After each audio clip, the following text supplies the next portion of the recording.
rakkoon hin jiru. Kamujaa qabeessa asuma jira waan ta'eef wanni keessaanis walitti bilbiluun jiru asuma waliin haasofna.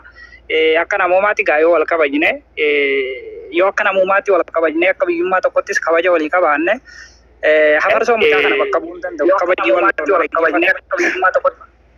Miyooti qabadumee qabama seente kun kabaji wallo hafarsoo mucaa kana bakka bu'u. Mucaan kun miskiina akka kee dalagatu akka kiyya dalagatudha. Yoo barbaachisaa ta'e afarsoon dhiifama gaafates gaafachuu baates faayidaan inni qabu jira natti hin fakkaatu ani akka ilaalcha mataa kootiitti. Fedhe haa gaafatu fedhe gaafachuu haa dhabu. Arrabsoon ammoo gama lachuutiin ture eeyyee gama lachuutiin ture. Walloonis arrabsamaa ture arsiinis arrabsamaa ture. Arrabna arrabu ana biratti. Kadhagaan sidhee ati dhadhaan hin dhooftu dhagumaa dhoofta malee deebistee lachuu wal arrabsaa ture. Waa'ee arrabaa dhiifnee kabaju walloo mucaan kun ilma Oromooti. Hanga fedhe tokko ta'u afaan Oromoo dubbata. Oromoo akka keetiiti. Maqaa afarsootiin afarsoo as gubbaa taa'ee of danda'ee dalagatee nagaan jiraachaa jiru miskiinni re'ee dalagatu qabamuun ana biratti yakka osoo gaddiiftanii yaada jedhuun qaba. Afarsoonis mee dhaadannoo adiifnuuti isiniin bakka nagaa jirtanii dhaadachaa jirtani mucaan kun qabamee jira mooti. Please mee yeroo tokko daqiiqaa tokko fati daqiiqaa tokko kaafitan.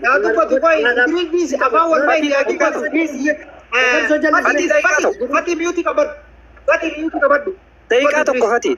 Hundi keessan iyyuu meen dhaadasinaadha. Mucichi qabamee harka namaa kan jiru. Yoo gadi dhiifneedhaan amma fidanii asirratti akka albeetti. Dhageeffadhu fati. Afarsoon sararaanaaf kenni malee naasofsiisi. Naasofsiisi. Afarsoonis nama mataasaa of danda'e waan ta'eef yakka afarsootiin mucaan kun yookaan yakkamuu hin qabu yookaan mucaan kun qabamee yoo nama dalagaa irra ture ta'es dalagaa isaa irraa baafamuu hin qabu.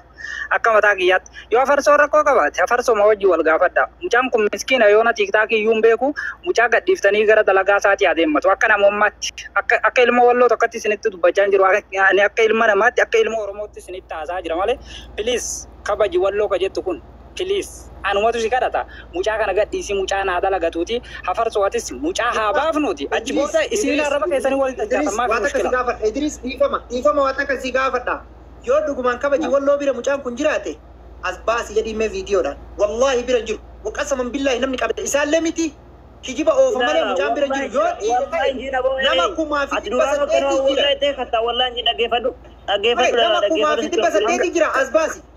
Asbasi ka nama kuma silalara nama kuma fi dibba sagali silalara asbasi video bani asbasi akkuma kalee nama torbata marratti fidee albeera nama yeroo kaase video nasiba so wallahi lazim bakka dugu bawara mellen argite jechu si gale yolle wallo ni gaba dun gaba sai nama kuma nama dhageeffatara asbasi kijibini nama kuma nama kuma gana to wallahi simbas yori fa magafatte male kido mu janas jira hirodin kan ko kawale kamne sin jira jala kana ko barbadol ajjes dira adira ajjes dira ando amba umbaw embanse ajjes fa magafatte male indoan se indometti daballa wallahi tibais ndo kabira kamne sin digarsi sujira era arusin እናታችሁ ልብዳላችሁ ይምቡልታን ኡመታ ወሎ ረፍተን ይፈ magafatte እናት ይበዳል ይበዳሃሉ አፈር ሰላም ታዲሽ ይፈ ማይን ጋፋtte እናት ልብዳል Gabas.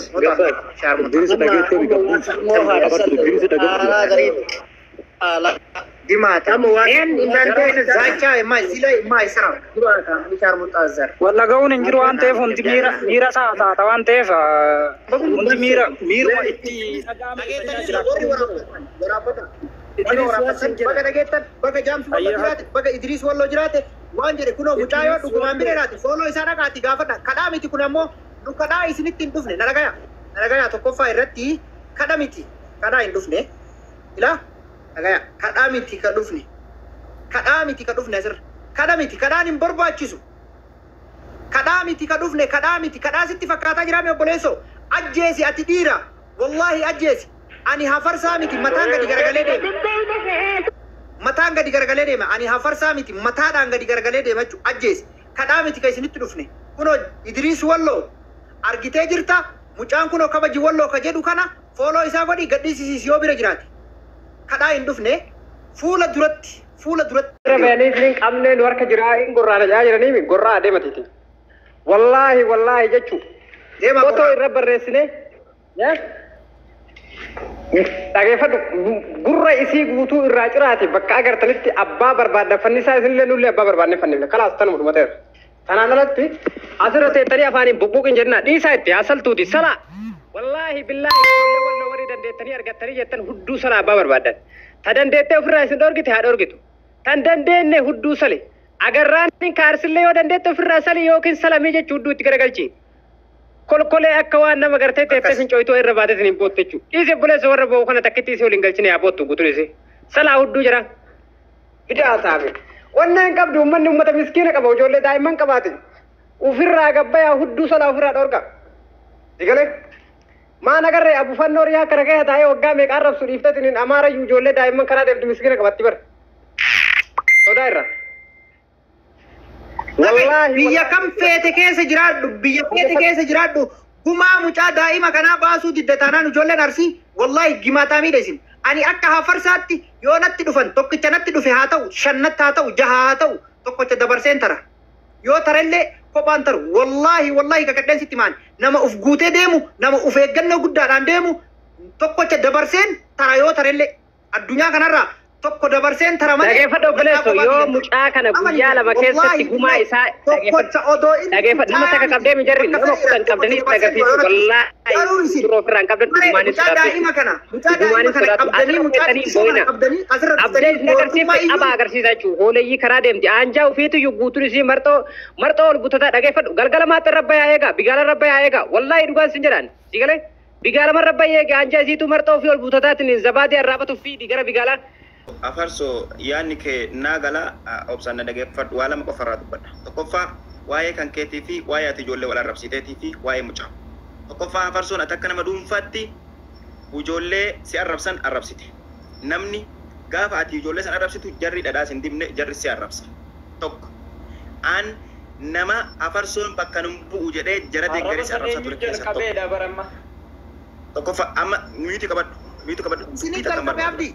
Ni dubbatan tokkoffaa nama ijoollee walloo irra goree afarsaa fi usmee arrabsaa ture keessa tokkoffaa isin gantuudha ummata kabajaa hin jaalanne ummata sareedha ummata qubaan farramu jechuudha ummata saree waa tokkoon siidhaama afarsoo waan kanarra dhiifama gaafatte taanaan kumaan dhageeffadhu sitti maabii abbaa feete wannoon taanu dhageeffadha. Eega lola jalqaban eega wal fixuun taate kunoo anillee bakka kana jira miskiina hin tuqu jedheeti malee lafarraa wal tarayna lafarraa arsiin eenyu gadi miti isinitti ma dhageeffadha sikkoo mando eenyu baalee haa ta'u eessaa haa ta'u ijoollee kenna wal kabanye miidiyaa irratti hamilee yoo wal cabsuu taate yoo dhiira ta'an dhufanii usmiyyaa haa qaban yoo dhiira ta'an anarsiidha dhufanii na haa qaban yoo dhiira ta'an afarsoo haa qaban. Sani achitti miskiina karaa deemu qabuu jechuun hangam akka ummanni kun nu daffare hangam akka ummanni kun jazbaa wallaalaa ta'e walit dhaadataa turtanii mucaa maal kiingii ufiin jedhu san maa dhufanii sin qabne usmiyyee mana kiyyadheen gadda dubbata jira taarsiitii ana qaba.